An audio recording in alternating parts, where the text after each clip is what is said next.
Hello friends, welcome to all of you. तो आज की इस वीडियो में हम बात करेंगे उत्तराखंड के कुछ इंपॉर्टेंट क्वेश्चंस के बारे में, जो कि आने वाली सभी परीक्षाओं के लिए काफ़ी इंपॉर्टेंट है। अगर आप उत्तराखंड में किसी भी एग्ज़ाम की प्रिपरेशन कर रहे हैं तो आप हमारे चैनल को सब्सक्राइब कर लीजिए, जिससे कि आपको अपडेट्स मिल सकें। तो चलिए शुरुआत करते हैं इस वीडियो की। और इस वीडियो में हम बात करेंगे उत्तराखंड की राजनीतिक, सामाजिक, भौगोलिक और आर्थिक दृष्टि से रिलेटेड कुछ इंपॉर्टेंट क्वेश्चंस के बारे में, जो कि एग्ज़ाम में बार बार पूछे जाते हैं और वेरी इंपॉर्टेंट क्वेश्चन ये होने वाले हैं। इसमें मैंने सरल से लेकर के जो मॉडर्नेट लेवल के जो प्रश्न होते हैं वो पूछे हुए हैं, और एग्ज़ाम में ऐसे ही क्वेश्चन दोस्तों पूछे जाते हैं हमेशा। तो आप इस वीडियो को बिल्कुल भी स्किप आप मत कीजिएगा, आपके लिए काफ़ी इंपॉर्टेंट ये वीडियो होगा। तो चलिए शुरुआत करते हैं। और हमारा पहला क्वेश्चन यहाँ पे है, गढ़वाल मंडल का गठन कब किया गया? गढ़वाल मंडल का गठन कब किया गया था? तो जो इसका राइट आंसर है वो है दिसंबर 1968 में। दिसंबर 1968 में गढ़वाल मंडल का गठन किया गया था। देखिए, गढ़वाल मंडल का गठन दिसंबर 1968 में किया गया था, 1968 में किया गया था। और जनवरी 1969 से जनवरी 1969 से गढ़वाल मंडल ने अपना कार्य करना प्रारंभ किया था। तो आप याद रखेंगे दोनों चीज़ें कि गढ़वाल मंडल का गठन दिसंबर 1968 में हुआ था और इसने कार्य करना प्रारंभ किया था जनवरी 1969 में। देखिए, जब गढ़वाल मंडल बना था तो उसमें गढ़वाल मंडल में 4 जिले शामिल थे। गढ़वाल मंडल बनते समय इसमें 4 जिले शामिल थे। तो आप कमेंट बॉक्स में मुझे बताएंगे कि कौन कौन से जिले गढ़वाल मंडल में शामिल थे जब गढ़वाल मंडल बना था। ठीक है, ऐसे जिले होंगे जो 1968 से पहले बन चुके हैं, जैसे एक पौड़ी गढ़वाल है और चमोली है। तो आप मुझे बताएंगे कमेंट बॉक्स में 4 जिलों के नाम जो 1968 से पहले बन चुके थे। वही जिले शामिल थे दोस्तों गढ़वाल मंडल जब बना था। इसके अलावा हम बात करते हैं तो वर्तमान समय में आपको पता होगा कि गढ़वाल मंडल में 7 जिले शामिल हैं और कुमाऊं में दोस्तों 6 जिले शामिल हैं। तो ये चीज़ आप याद रखेंगे, कई बार एग्ज़ाम में क्वेश्चन ये पूछे जाते हैं, बेसिक क्वेश्चन रहते हैं और एग्ज़ाम में काफ़ी कन्फ्यूज क्रिएट करते हैं दोस्तों। तो इसको आप याद रखेंगे अच्छे से। अगला क्वेश्चन हम लेते हैं। हमारा नेक्स्ट क्वेश्चन है, उत्तराखंड में सबसे लंबी अवधि तक रहने वाले राज्यपाल कौन थे? उत्तराखंड में सबसे लंबी अवधि तक रहने वाले राज्यपाल कौन थे? तो जो इसका राइट आंसर है वो है सुदर्शन अग्रवाल। दोस्तों, सुदर्शन अग्रवाल उत्तराखंड में पहले ऐसे राज्यपाल थे जो सबसे लंबी अवधि तक रहे थे। इसके अलावा उत्तराखंड के पहले जो राज्यपाल थे वो कौन थे? तो सुरजीत सिंह बनराला थे। और अभी हाल ही में क्वेश्चन पूछा था पुलिस कांस्टेबल में। ठीक है, तो कई बार ऐसे क्वेश्चन पूछे जाते हैं, बेसिक क्वेश्चन, और बहुत सारे स्टूडेंट के गलत भी हो जाते हैं क्योंकि हम इनमें ध्यान ही नहीं देते। तो आप याद रखेंगे, उत्तराखंड के पहले राज्यपाल थे सुरजीत सिंह बनराला, और सबसे लंबी अवधि तक रहने वाले जो राज्यपाल थे उनका नाम था सुदर्शन अग्रवाल, जो कि दूसरे राज्यपाल थे। ठीक है, तो ये चीज़ आप याद रखेंगे। इनका कार्यकाल आप देख लीजिए कि जो सुदर्शन अग्रवाल थे सबसे लंबी अवधि तक ये रहने वाले राज्यपाल थे, और इनका कार्यकाल 9/11/2000 से 7/1/2003 तक रहा था। इसके बाद सबसे कम समय तक जो राज्यपाल थे वो बनवारी लाल जोशी थे, जिन्हें हम BL जोशी भी शॉर्ट में इनको लिखा जाता है। एग्ज़ाम में ऐसे क्वेश्चन पूछे जाते हैं तो आप याद रखेंगे, बनवारी लाल जोशी इनका जो है नाम है। और इनका कार्यकाल दोस्तों 9/10/2007 से 5/8/2009 तक रहा था, और उत्तराखंड में सबसे कम अवधि तक रहने वाले ये राज्यपाल थे। इसके अलावा उत्तराखंड की पहली जो राज्यपाल महिला थी वो थी मार्गरेट अरोड़ा, जिनका कार्यकाल 6/8/2009 से 14/5/2012 तक रहा था।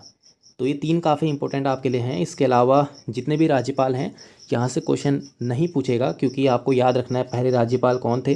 तो पहले सुरजीत सिंह बनराला थे जो कि पहले राज्यपाल थे, दूसरे सुदर्शन अग्रवाल थे, और उत्तराखंड में सबसे लंबी अवधि तक रहने वाले ये राज्यपाल थे। इनका कार्यकाल 9/11/2000 से 7/1/2003 तक है। इसके अलावा जो बनवारी लाल जोशी थे ये उत्तराखंड के तीसरे राज्यपाल थे, और इनका जो कार्यकाल है सबसे कम अवधि तक रहा था। और उत्तराखंड की जो पहली महिला राज्यपाल थी वो मार्गरेट अल्वा थी, जिनका कार्यकाल 6/8/2009 से 14/5/2012 तक रहा था। इसके अलावा मुख्यमंत्री दोस्तों अभी तक कोई भी महिला नहीं बनी है, तो ये भी आप याद रखेंगे, क्योंकि क्वेश्चन पूछ सकता है ऐसा भी कि उत्तराखंड में कि प्रथम जो महिला थी मुख्यमंत्री कौन थी। तो उसमें ऑप्शन दे सकता है मार्गरेट अल्वा। तो आप याद रखेंगे मार्गरेट अल्वा राज्यपाल हैं, मुख्यमंत्री नहीं। ठीक है, तो ऐसे क्वेश्चन भी पूछे जाते हैं, कई बार एग्जाम में कंफ्यूज हो जाता है, पुराने बच्चों के साथ भी और नए बच्चों के साथ भी दोस्तों, क्योंकि क्वेश्चन दिमाग में कई चीज़ें नहीं रह पाती हैं एग्ज़ाम के दौरान। तो आप याद रखेंगे। देखिए, अगला क्वेश्चन हमारा है, उत्तराखंड के प्रथम मुख्यमंत्री नित्यानंद स्वामी का मूल निवास स्थान कहाँ था? ये तो सभी को पता है कि उत्तराखंड के पहले जो मुख्यमंत्री थे वो नित्यानंद स्वामी थे। और लेकिन इनका बताना है कि जो मूल निवास था ये कहाँ के रहने वाले थे। तो इसका जो राइट आंसर है वो है हरियाणा। दोस्तों हरियाणा के थे उत्तराखंड के जो पहले मुख्यमंत्री थे नित्यानंद स्वामी। इनका मूल जो राज्य था वो हरियाणा था और जो इनका कार्यक्षेत्र था वो देहरादून में रहा था। तो आप याद रखेंगे उत्तराखंड के पहले जो मुख्यमंत्री थे नित्यानंद स्वामी, इनका मूल निवास स्थल हरियाणा और इनका कार्यक्षेत्र जो था वो देहरादून में इनने कार्य किया था।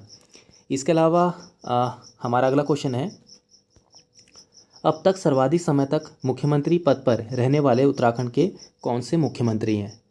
तो ऐसे क्वेश्चन भी एग्ज़ाम में पूछे जाते हैं और आपको पता होना चाहिए कि सर्वाधिक समय तक ऐसे मुख्यमंत्री कौन से हैं जो सर्वाधिक समय तक मुख्यमंत्री पद पर रहे थे। तो इसका जो राइट आंसर है वो है नारायण दत्त तिवारी।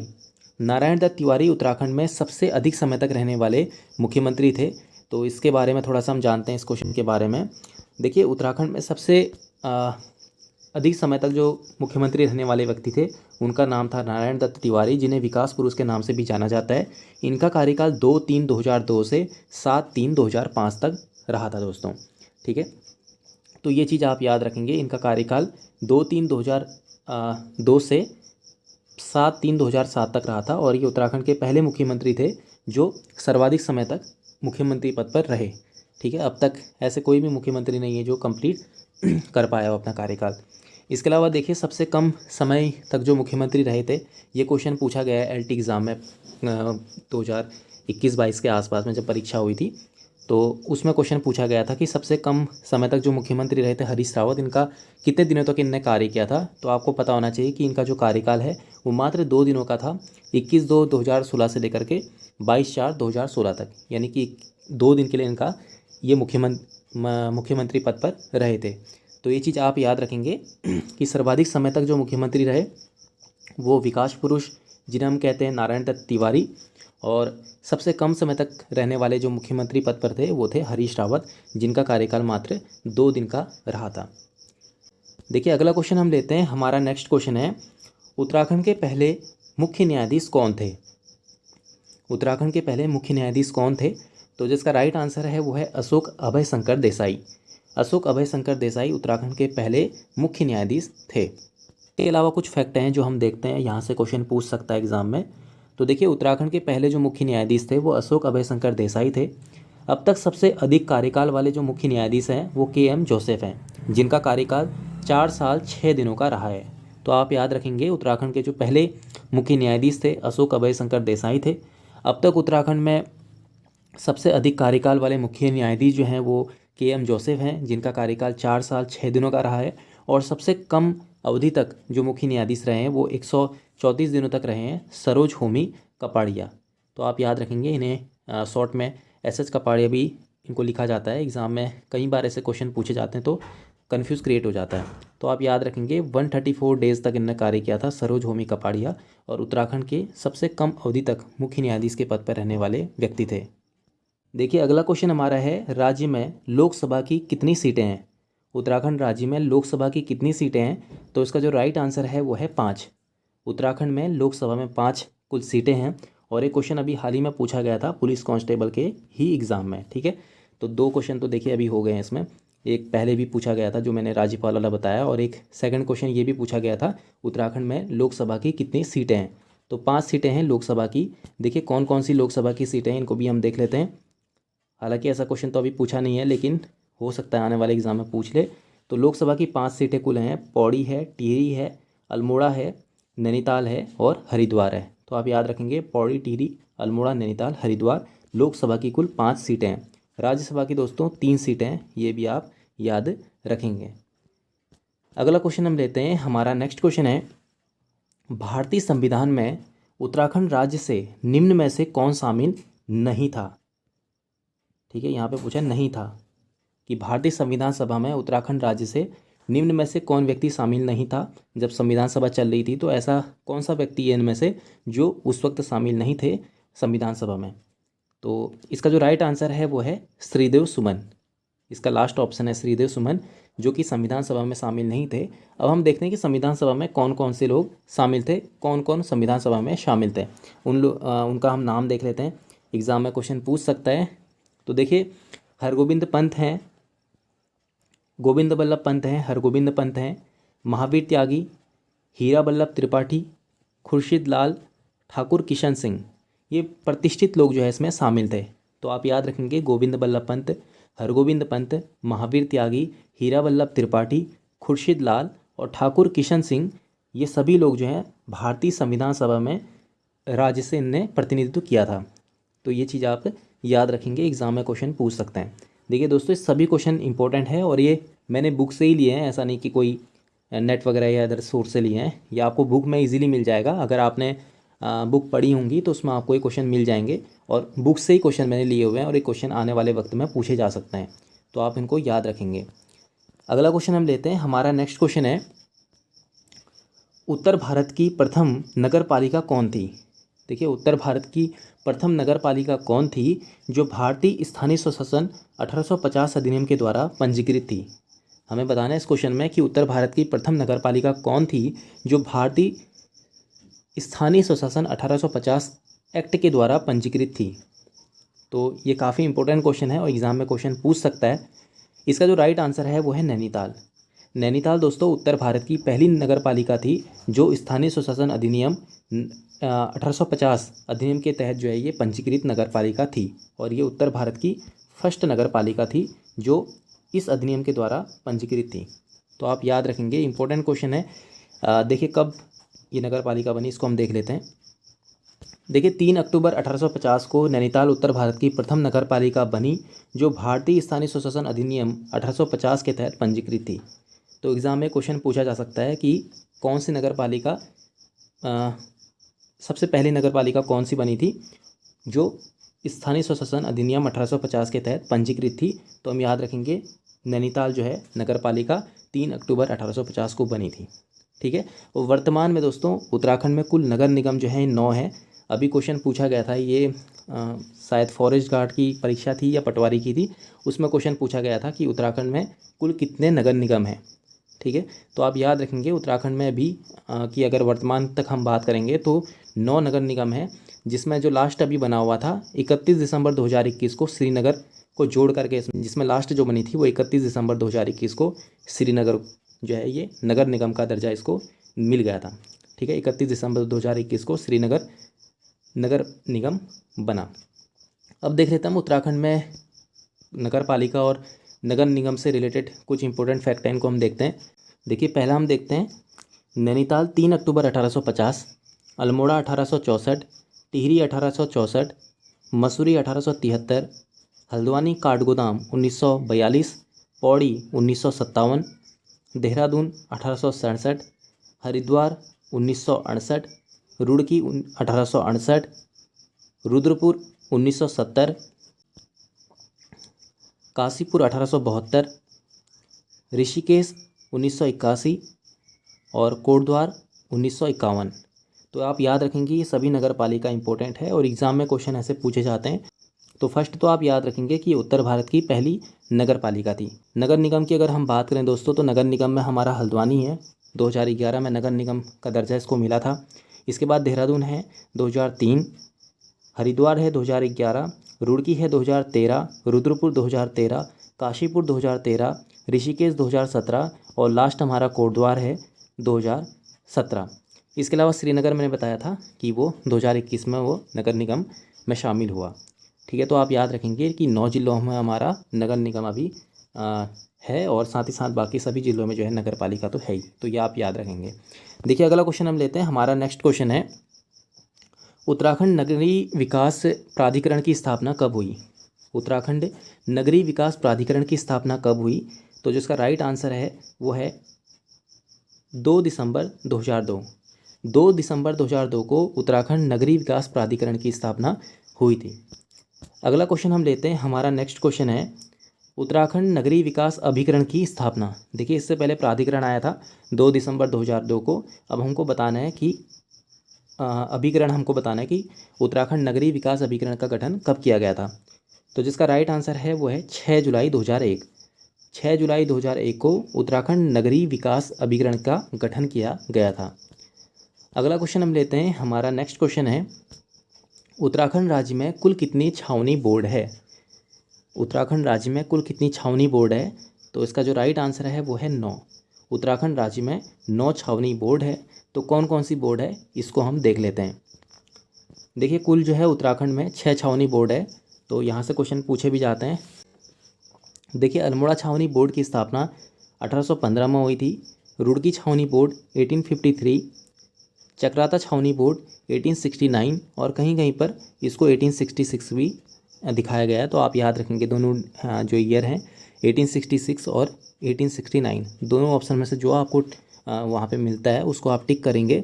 अगर 1866 ना मिले तो आप 1869 को टिक करेंगे दोस्तों। इसके अलावा रानीखेत छावनी बोर्ड की स्थापना 1869 में हुई थी। लंढौर छावनी बोर्ड 1872, नैनीताल छावनी बोर्ड 1878, लैंसडाउन छावनी बोर्ड 1887, देहरादून छावनी बोर्ड 1913 और क्लेमेंट टाउन छावनी बोर्ड 1941। तो उत्तराखंड राज्य में कुल 9 छावनी बोर्ड है और कौन कौन सी है मैंने आपको यहाँ पे बता दिया है। तो ये चीज़ आप याद रखेंगे, एग्ज़ाम में यहाँ से क्वेश्चन पूछे जाते हैं। अगला क्वेश्चन हम लेते हैं और हमारा नेक्स्ट क्वेश्चन है, उत्तराखंड में पटवारी व्यवस्था की शुरुआत कब हुई थी? उत्तराखंड में पटवारी व्यवस्था की शुरुआत कब हुई थी? तो देखिए इसका जो राइट आंसर है वो है 1817। 1817 में उत्तराखंड में पटवारी व्यवस्था की शुरुआत हुई थी, जो ट्रेल के द्वारा की गई थी, कमिश्नर ट्रेल। ठीक है, उत्तराखंड के दूसरे ये कमिश्नर से, पहले गार्डनर थे, उसके बाद सेकंड कमिश्नर ये थे ट्रेल। तो आप याद रखेंगे ट्रेल के समय में 1817 में जो है ये पटवारी व्यवस्था की शुरुआत हुई थी। लेकिन अगर क्वेश्चन पूछता है कि आज की पटवारी व्यवस्था की शुरुआत कब हुई थी, तो आप याद रखेंगे 1819 में आज की पटवारी व्यवस्था की शुरुआत की गई थी। जिस तरीके से आप आज स्ट्रक्चर देखते हैं वो 1819 से बना हुआ है। लेकिन जो ट्रेल ने शुरू की थी पटवारी व्यवस्था वो 1817 में उसने शुरू की, जो कि उस समय के हिसाब से स्ट्रक्चर तैयार किया गया था। लेकिन अगर हम बात करते हैं आज की पटवारी व्यवस्था की, तो 1819 से ये व्यवस्था शुरू की गई थी आज की पटवारी व्यवस्था की। ठीक है, जैसे आजकल हम देखते हैं जैसा स्ट्रक्चर आज का है वो 1819 में बना हुआ है। अगला क्वेश्चन हमारा है, पटवारी प्रशिक्षण केंद्र कहाँ स्थित है? उत्तराखंड में पटवारी प्रशिक्षण केंद्र कहाँ स्थित है? तो जिसका राइट आंसर है वो है अल्मोड़ा में। अल्मोड़ा में पटवारी प्रशिक्षण केंद्र स्थित है। इसकी स्थापना दोस्तों 19 नवंबर, आप याद रखेंगे इसकी स्थापना 19 नवंबर 1913 को की गई थी। तो क्वेश्चन पूछ सकता है कि उत्तराखंड में पटवारी प्रशिक्षण केंद्र कहाँ स्थित है, तो आप अल्मोड़ा याद रखेंगे और इसकी स्थापना 19 नवंबर 1913 को की गई थी। अगला क्वेश्चन हम लेते हैं, हमारा नेक्स्ट क्वेश्चन है, उत्तराखंड में जैव विविधता बोर्ड का गठन कब किया गया था? उत्तराखंड जैव विविधता बोर्ड का गठन कब किया गया था? तो जिसका राइट आंसर है वह है 1 अप्रैल 2006। 1 अप्रैल 2006 को उत्तराखंड में जैव विविधता बोर्ड का गठन किया गया था। तो आप याद रखेंगे 1 अप्रैल 2006 को उत्तराखंड जैव विविधता बोर्ड का गठन किया गया था। देखिए अगला क्वेश्चन हमारा है, भारत के पहले, देखिए यहाँ पे लाइकेन होगा, इसको आप याद रखेंगे, लाइकेन ये है लेकिन हो गया लाइकेन। देखिए भारत के पहले लाइकेन पार्क जो मुनस्यारी पिथौरागढ़ में है, इसको आम नागरिकों के लिए कब खोला गया था? तो दोनों चीज़ आप याद रखेंगे, भारत का पहला जो लाइकेन पार्क है वो मुनस्यारी पिथौरागढ़ में है, लेकिन यहाँ पे बताना है कि इसको आम नागरिकों के लिए कब खोला गया था। तो जो इसका राइट आंसर है वो है 2020। उत्तराखंड में भारत के पहले लाइकेन पार्क जो मुनस्यारी पिथौरागढ़ में स्थित है, इसको आम नागरिकों के लिए खोला गया था 2020 में। और इसकी डेट भी आप याद रख सकते हैं 27 जून। ठीक है, 27 जून 2020 को उत्तराखंड का जो पहला, या हम कह सकते हैं भारत का जो पहला लाइकेन पार्क है मुनस्यारी पिथौरागढ़ में, इसको खोला गया था आम नागरिकों के लिए 27 जून 2020 में। तो आप ये क्वेश्चन याद रखेंगे। देखिए अगला क्वेश्चन हम लेते हैं, हमारा नेक्स्ट क्वेश्चन है, उत्तराखंड राज्य प्रदूषण नियंत्रण बोर्ड की स्थापना कब हुई? इसका जो राइट ऑप्शन है वो है, इसका जो राइट आंसर है वो है 1 मई 2002। उत्तराखंड में राज्य प्रदूषण नियंत्रण बोर्ड की स्थापना जो है वो 1 मई 2002 को की गई थी।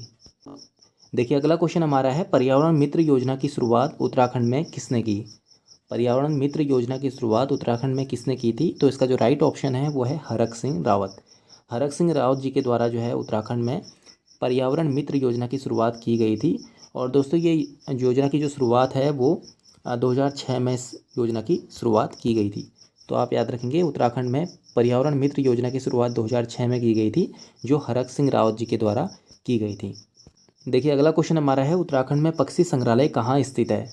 उत्तराखंड में पक्षी संग्रहालय कहाँ स्थित है? तो जो इसका राइट ऑप्शन है वो है रुद्रप्रयाग में। उत्तराखंड में पक्षी संग्रहालय है रुद्रप्रयाग में। अगला क्वेश्चन हमारा है उत्तराखंड राज्य जलवायु परिषद का गठन कब किया गया था? तो जो इसका राइट ऑप्शन है वो है 2011 में। आप याद रखेंगे कि 19 जनवरी 2011 को उत्तराखंड राज्य जलवायु परिषद का गठन किया गया था। ठीक है, देखिए अगला क्वेश्चन हमारा है मंडल घाटी का संबंध किस स्थान से है? मंडल घाटी का संबंध किस स्थान से है? इसका जो राइट ऑप्शन है वो है गोपेश्वर। दोस्तों गोपेश्वर में स्थित है मंडल घाटी और इस मंडल घाटी को गढ़वाल का चेरापूंजी कहा जाता है।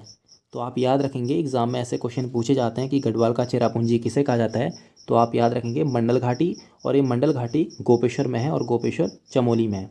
तो आप ये चीज़ याद रखेंगे। इसके अलावा कुमाऊं का चेरापूंजी भी आप याद रखेंगे।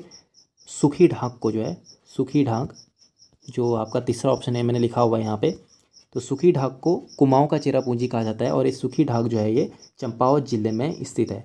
तो ये चीज़ दोनों आप याद रखेंगे। मंडल घाटी का संबंध गोपेश्वर से है और इसको गढ़वाल का चेरापूंजी कहा जाता है। गोपेश्वर चमोली जिले में स्थित है। इसके अलावा सुखी ढाक ये कुमाऊं के चंपावत जिले में स्थित है और इसको कुमाऊं का चेरापूंजी भी कहा जाता है। ठीक है, अगला क्वेश्चन हम लेते हैं। हमारा नेक्स्ट क्वेश्चन यहाँ पे है नमामि गंगे परियोजना को किस बैंक के सहयोग से शुरू किया गया था? जो नमामि गंगे परियोजना है इसको किस बैंक की सहायता से शुरू किया गया था? तो जिसका राइट ऑप्शन है वो है विश्व बैंक। विश्व बैंक की सहायता से स्थापित किया गया था दोस्तों इस परियोजना को, नमामि गंगे परियोजना। और नमामि गंगे परियोजना जो है ये 2014 में इस योजना की शुरुआत की गई थी, जिसको विश्व बैंक के द्वारा शुरू किया गया था। ये कह सकते हैं विश्व बैंक के सहयोग से शुरू किया गया था नमामि गंगे परियोजना को। तो ये चीज़ आप याद रखेंगे। ये काफ़ी इंपॉर्टेंट क्वेश्चन है, बेसिक क्वेश्चन है लेकिन हमेशा गलत होते हैं, तो आप याद रखेंगे विश्व बैंक इसका राइट ऑप्शन रहेगा। 2014 से इस नमामि गंगे परियोजना को शुरू किया गया था। देखिए अगला क्वेश्चन हमारा है किस नदी को अच्छी सेवक लेकिन बुरी मालकिन के नाम से जाना जाता है? ऐसी कौन सी नदी है जिसको अच्छी सेवक लेकिन बुरी मालकिन कहा जाता है? तो जिसका राइट ऑप्शन है वो है दाबका नदी। दाबका नदी को अच्छी सेवक लेकिन बुरी मालकिन के नाम से जाना जाता है। और इसी दाबका नदी को दोस्तों निहाल, आप याद रखेंगे एक ही नदी का नाम है ये, निहाल, गटिया और धुगी। ठीक है, निहाल, गटिया और धुगी, दाबका नदी को ही इन नामों से जाना जाता है अलग अलग स्थानों पे। तो आप याद रखेंगे कि अच्छी सेवक लेकिन बुरी मालकिन के नाम से जाना जाता है दाबका नदी को। और इस दाबका नदी के अलग अलग नाम हैं, जैसे निहाल है, गटिया है और धुगी है। ठीक है, ये कोशी की सहायक नदी है। ठीक है, ये चीज़ आप याद रखेंगे। इंपॉर्टेंट क्वेश्चन है, ऐसे क्वेश्चन पूछे जाते हैं एग्जाम में। देखिए अगला क्वेश्चन हमारा है टिहरी बांध निर्माण के समय हनुमंथा राव समिति का गठन कब किया गया था?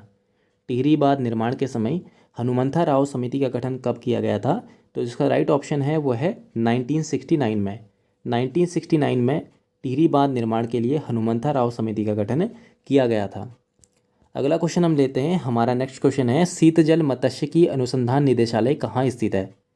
शीतजल मत्स्यिकी अनुसंधान निदेशालय कहाँ स्थित है? तो जिसका राइट ऑप्शन है वो है भीमताल में। भीमताल में स्थित है दोस्तों शीतजल मत्स्यिकी अनुसंधान निदेशालय। ठीक है, अगला क्वेश्चन हम लेते हैं। हमारा नेक्स्ट क्वेश्चन है उत्तराखंड पर्यटन विकास बोर्ड का गठन कब किया गया था? उत्तराखंड पर्यटन विकास बोर्ड का गठन कब किया गया था? तो जिसका राइट ऑप्शन है वो है 28 नवंबर 2001 को। 28 नवंबर 2001 को उत्तराखंड पर्यटन विकास बोर्ड का गठन किया गया था, 28 नवंबर 2001 को। ठीक है, तो आप याद रखेंगे 28 नवंबर 2001 को उत्तराखंड पर्यटन विकास बोर्ड का गठन किया गया था, 28 नवंबर 2001। अगला क्वेश्चन हम लेते हैं। हमारा नेक्स्ट क्वेश्चन है पर्यटन विकास बोर्ड का गठन करने वाला उत्तराखंड कौन सा राज्य है? उत्तराखंड कौन सा राज्य है जिसने पर्यटन विकास बोर्ड का गठन किया था? तो इसका जो राइट ऑप्शन है वो है पहला। उत्तराखंड राज्य पहला ऐसा राज्य था जिसने पर्यटन विकास बोर्ड का गठन किया था।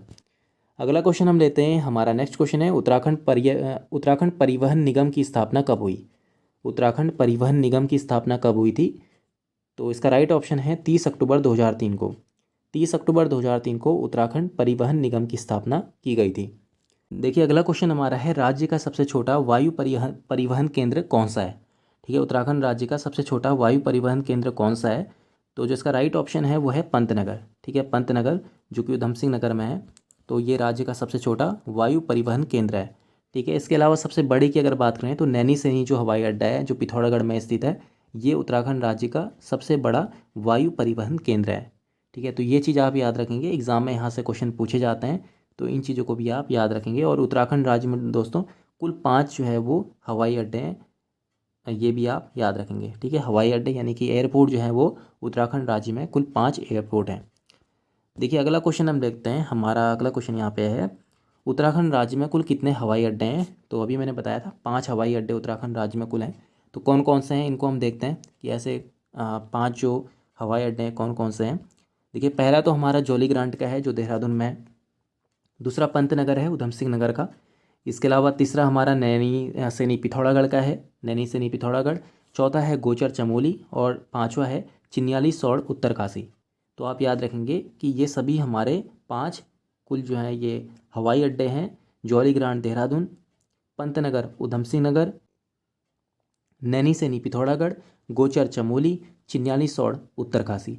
और ये जो पांचवा वाला हवाई अड्डा है चिन्याली सौड़ का, तो इसका नया नाम कर दिया गया है माँ गंगा हवाई अड्डा। तो ये भी आप याद रखेंगे, इसका नया जो है ये नाम है। ठीक है, इंपॉर्टेंट क्वेश्चन है, एग्जाम में ऐसे क्वेश्चन पूछे जाते हैं। कुल 5 हमारे उत्तराखंड में जो है ये हवाई अड्डे हैं। ठीक है, ये चीज़ आप याद रखेंगे।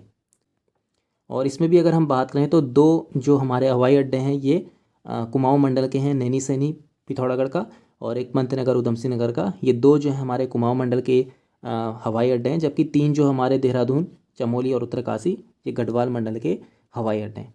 तो आप ये चीज़ भी याद रखेंगे। 5 हवाई अड्डे टोटल हैं, 2 कुमाऊं के और 3 गढ़वाल मंडल के। अगला क्वेश्चन हम देखते हैं। हमारा नेक्स्ट क्वेश्चन है, लाल कुआं से आगरा तक कुमाऊं एक्सप्रेस की शुरुआत कब की गई थी। लाल कुआं से आगरा तक कुमाऊं एक्सप्रेस की शुरुआत कब की गई थी। तो जिसका राइट आंसर है वह है 1920। 1920 में लाल कुआं से लेकर के आगरा तक की कुमाऊं एक्सप्रेस की शुरुआत की गई थी। अगला क्वेश्चन हमारा है, नैनीताल बैंक की स्थापना किसने की। नैनीताल बैंक की स्थापना किसने की थी। तो जिसका राइट ऑप्शन है वह है गोविंद बल्लभ पंत। गोविंद बल्लभ पंत ने दोस्तों 1922 में नैनीताल बैंक की स्थापना की थी। तो ये भी आप याद रखेंगे, नैनीताल बैंक की स्थापना 1922 में गोविंद बल्लभ पंत के द्वारा की गई थी। अगला क्वेश्चन हमारा है, उत्तराखंड ग्रामीण बैंक की स्थापना कब हुई।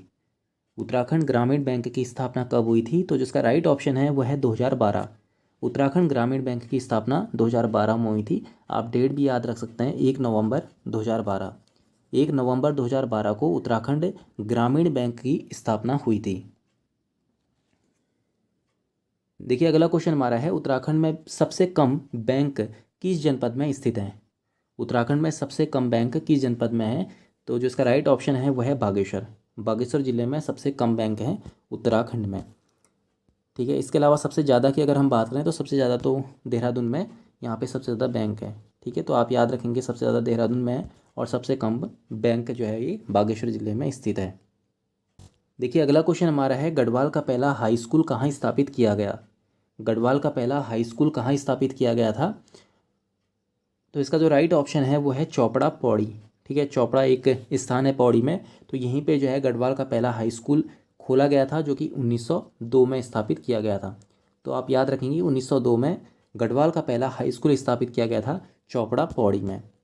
अगला क्वेश्चन हम लेते हैं। हमारा नेक्स्ट क्वेश्चन है, देहरादून में वन महाविद्यालय की नींव कब रखी गई थी। देहरादून में वन महाविद्यालय की नींव कब रखी गई थी। तो जिसका राइट ऑप्शन है वो है 1878 में। 1878 में देहरादून में पहले वन महाविद्यालय की नींव रखी गई थी जो कि देश का पहला वन महाविद्यालय था। तो आप याद रखेंगे, देश का जो पहला वन महाविद्यालय था वो देहरादून में स्थापित किया गया था 1878 में। और इसको 1991 में दोस्तों डिम्ब विश्वविद्यालय का भी दर्जा मिल गया। ठीक है, तो आप याद रखेंगे 1991 में इसको डिम्ड विश्वविद्यालय का दर्जा मिल गया। और इसकी स्थापना जो है देहरादून में जो वन महाविद्यालय है इसकी स्थापना 1878 में की गई थी। अगला क्वेश्चन हम लेते हैं। हमारा नेक्स्ट क्वेश्चन है, उत्तराखंड गठन के समय कौन सी पंचवर्षीय योजना अस्तित्व में थी। उत्तराखंड जो जब इसका उत्तराखंड का गठन किया गया था सन 2000 में, तो इस वक्त कौन सी जो है पंचवर्षीय योजना अस्तित्व में थी। तो जिसका राइट ऑप्शन है वो है 9वीं पंचवर्षीय योजना।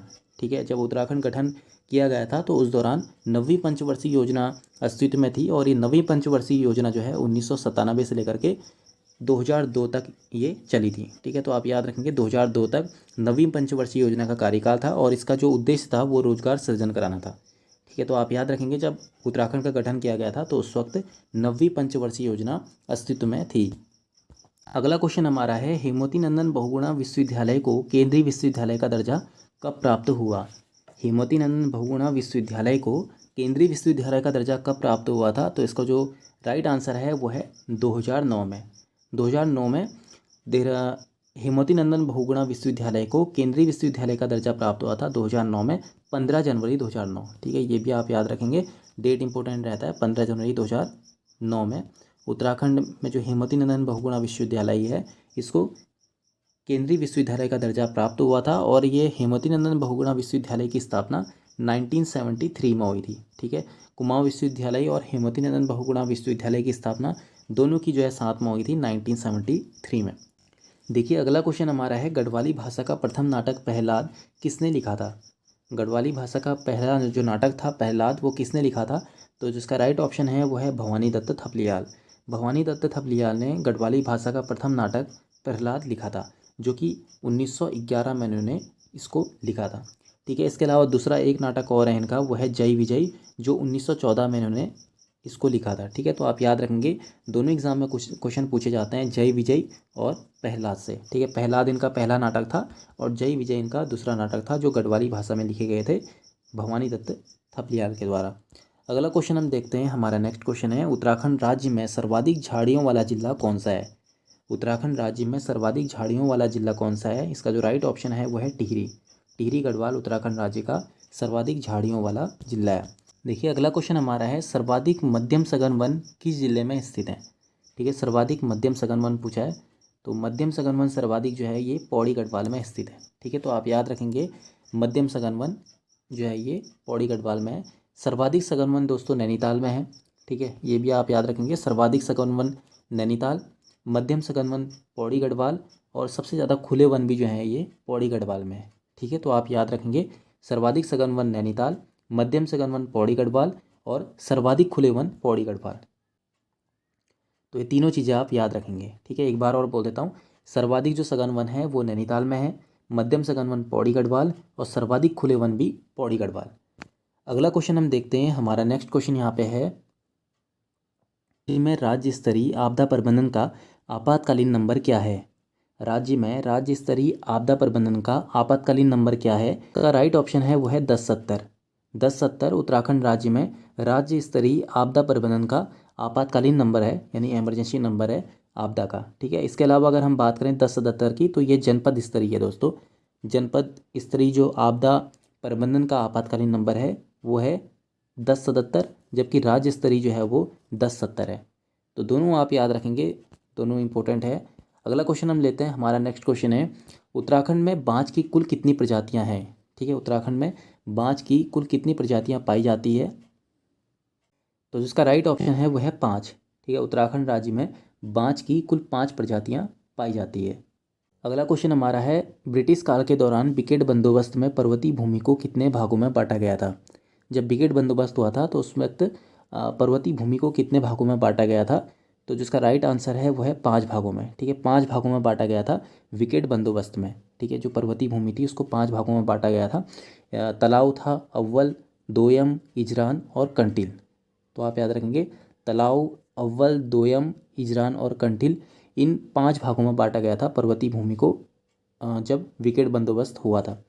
ठीक है, और जो विकेट बंदोबस्त था ये 9वां भूमि बंदोबस्त था, जो 1863 में किया गया था, और ये वैज्ञानिक पद्धति के द्वारा किए जाने वाला जो है ये पहला भूमि बंदोबस्त था। तो आप याद रखेंगे 9वां भूमि बंदोबस्त ये था, 1863 में वैज्ञानिक पद्धति के द्वारा किया गया था और 5 भागों में इसमें भूमि को बांटा गया था, पर्वतीय भूमि को। ठीक है, तलाव, अव्वल, दोयम, इजरान और कंटिल में। अगला क्वेश्चन हमारा है, झूमिंग खेती किस जनजाति द्वारा की जाती है? झूमिंग खेती किस जनजाति द्वारा की जाती है? इसका जो राइट ऑप्शन है वो है राजी जनजाति द्वारा। राजी जनजाति द्वारा की जाती है झूमिंग खेती, और इसी झूमिंग खेती को दोस्तों स्थानांतरित कृषि भी कहते हैं। स्थानांतरित कृषि भी कहते हैं झूमिंग खेती को। ठीक है, तो ये आप याद रखेंगे, स्थानांतरित खेती कहते हैं झूमिंग जो खेती है इसको स्थानांतरित कृषि भी कहते हैं। इसमें क्या होता है दोस्तों कि एक वन को साफ करके, किसी भी जंगल को साफ करके वहाँ पे कृषि की जाती है, और वो कृषि तब तक की जाती है जब तक उसकी उस मिट्टी में उर्वरकता हो। ठीक है, जब तक फसल उग सके वहाँ पे तब तक वहाँ पे कृषि की जाती है, और फिर बाद में स्थानांतरित करने के बाद किसी और जगह पे खेती शुरू की जाती है। ठीक है, तो इसलिए इसको स्थानांतरित कृषि भी कहते हैं और झूमिंग खेती भी इसका नाम है। ठीक है, राजी जनजाति द्वारा ये कृषि की जाती है। देखिए अगला क्वेश्चन हमारा है, जंगलों के नज़दीक लगी भूमि को क्या कहा जाता है? जंगलों के नज़दीक लगी भूमि को क्या कहा जाता है? तो जिसका राइट ऑप्शन है वो है बुनिया भूमि। इसको वनीय भूमि भी कहते हैं। तो जंगलों के नज़दीक लगी भूमि को कहा जाता है। इसके अलावा ये दूसरा जो ऑप्शन दिख रहा है यहाँ पे कंटुक फॉर्मिक का, तो इसे कहा जाता है समोच्च खेती। ठीक है, समोच्च खेती या समोच्च कृषि इसे कहते हैं, समोच्च कहा जाता है इसको। इसमें क्या होता है कि जो कम नमी वाली भूमि होती है, जब उसमें हम कृषि करते हैं तो उसे कहते हैं कंटूर फॉर्मिक। ठीक है, कम नमी वाली भूमि पर जब कृषि की जाती है तो उसे कहते हैं कंटूर फॉर्मिक या समोच्च खेती। अगला क्वेश्चन हम लेते हैं, हमारा नेक्स्ट क्वेश्चन यहाँ पे है, लाल चावल के लिए प्रसिद्ध घाटी कौन सी है? लाल चावल के लिए प्रसिद्ध घाटी कौन सी है? इसका जो राइट ऑप्शन है वो है रवाई घाटी। ठीक है, रवाई घाटी जो है ये लाल चावल के लिए काफ़ी प्रसिद्ध है और ये रवाई घाटी है उत्तरकाशी में। ठीक है, तो आप याद रखेंगे उत्तरकाशी की रवाई घाटी को, घाटी जो है ये लाल चावल के लिए प्रसिद्ध घाटी है। अगला क्वेश्चन हमारा है, सर्वाधिक परती भूमि वाला जिला कौन सा है? सर्वाधिक परती भूमि वाला जिला कौन सा है? इसका जो राइट ऑप्शन है वो है पौड़ी गढ़वाल। सर्वाधिक परती भूमि वाला जिला जो है वो पौड़ी गढ़वाल है। अगला क्वेश्चन हम लेते हैं, हमारा नेक्स्ट क्वेश्चन यहाँ पे है, वनीय, देखिए यहाँ पे एक चीज़ और आप याद रखेंगे, सर्वाधिक परती भूमि वाला जिला है पौड़ी गढ़वाल, सबसे कम परती भूमि वाला जिला है रुद्रप्रयाग। ठीक है, ये पूरा ही आप नोट करिएगा, इंपॉर्टेंट है, एग्जाम में क्वेश्चन पूछे जाते हैं। और सर्वाधिक चारागाह जो भूमि है वो है पिथौरागढ़ में। ठीक है, सर्वाधिक परती भूमि वाला जिला है पौड़ी गढ़वाल, सबसे कम है रुद्रप्रयाग और सबसे ज़्यादा चारागाह भूमि वाला जिला है पिथौरागढ़। ठीक है, तो एक बार और बोल देता हूँ, सर्वाधिक परती भूमि वाला जिला पौड़ी गढ़वाल, सबसे कम परती भूमि वाला जिला रुद्रप्रयाग और सर्वाधिक चारागाह भूमि वाला जिला है पिथौरागढ़। ठीक है, देखिए अगला क्वेश्चन हमारा है, वानिकी प्रशिक्षण अकादमी कहाँ स्थित है? वानिकी प्रशिक्षण अकादमी कहाँ स्थित है? इसका जो राइट ऑप्शन है वो है हल्द्वानी। हल्द्वानी में स्थित है दोस्तों वानिकी प्रशिक्षण अकादमी, और वन विभाग का चिकित्सालय भी जो है वो हल्द्वानी में स्थित है। ठीक है, तो वानिकी प्रशिक्षण अकादमी कहाँ है? हल्द्वानी में स्थित है। और वन विभाग का जो मुख्यालय है वो देहरादून के राजपुर रोड में स्थित है। ठीक है, वन विभाग का मुख्यालय कहाँ है? देहरादून के राजपुर रोड पर है। और जो वन प्रशिक्षण अकादमी है, वानिकी प्रशिक्षण अकादमी है, वो हल्द्वानी में स्थित है। अगला क्वेश्चन हम लेते हैं, हमारा नेक्स्ट क्वेश्चन यहाँ पे है, उत्तराखंड वन विकास निगम की स्थापना कब हुई थी? उत्तराखंड वन विकास निगम की स्थापना कब हुई थी? इसका जो राइट ऑप्शन है वो है 1 अप्रैल 2001। उत्तराखंड वन विकास निगम की स्थापना हुई थी 1 अप्रैल 2001 को। अगला क्वेश्चन हम लेते हैं, हमारा नेक्स्ट क्वेश्चन यहाँ पे है, पर्वतीय भागों में मृदा का पीएच मान क्या होता है? पर्वतीय भागों में मृदा का पीएच मान क्या होता है? इसका जो राइट ऑप्शन है वो है 5.5 से 6.5 के बीच। ठीक है, 5.5 से 6.5 के बीच में पर्वतीय भागों में मृदा का पीएच मान होता है। तो ये क्वेश्चन भी काफ़ी इंपॉर्टेंट है, एग्जाम में कोई ऐसा क्वेश्चन पूछा भी गया है पहले, तो आप याद रखेंगे 5.5 से 6.5 तक उत्तराखंड में पर्वतीय भागों में मृदा का पीएच मान है। तो ये थे फ्रेंड्स आज के मोस्ट इंपॉर्टेंट 50 क्वेश्चंस जो कहीं ना कहीं एग्जाम में पूछे जाते हैं। इसका जो सेकंड पार्ट होगा वो कमेंट बॉक्स में मैं डाल दूंगा, जहाँ से आप क्लिक करके उस वीडियो को देख सकते हैं, क्योंकि बहुत सारे इसमें नए स्टूडेंट रहते हैं जिनको थोड़ा सा प्रॉब्लम होती है याद करने में, तो उनकी भी सुविधा के लिए मैंने इसमें केवल 50 क्वेश्चन रखे हुए हैं। सेकेंड पार्ट में इसका कमेंट में डाल दूंगा। ठीक है, तो काफ़ी इंपॉर्टेंट दोस्तों क्वेश्चन है, कहीं ना कहीं आपको एग्ज़ाम में क्वेश्चन देखने को मिलेंगे। ठीक है, ऐसे क्वेश्चन दोस्तों एग्ज़ाम में पूछे जाते हैं, ऐसा नहीं कि गूगल से या कहीं यहाँ से क्वेश्चन पूछे जाते हैं एग्ज़ाम में, ऐसा नहीं है।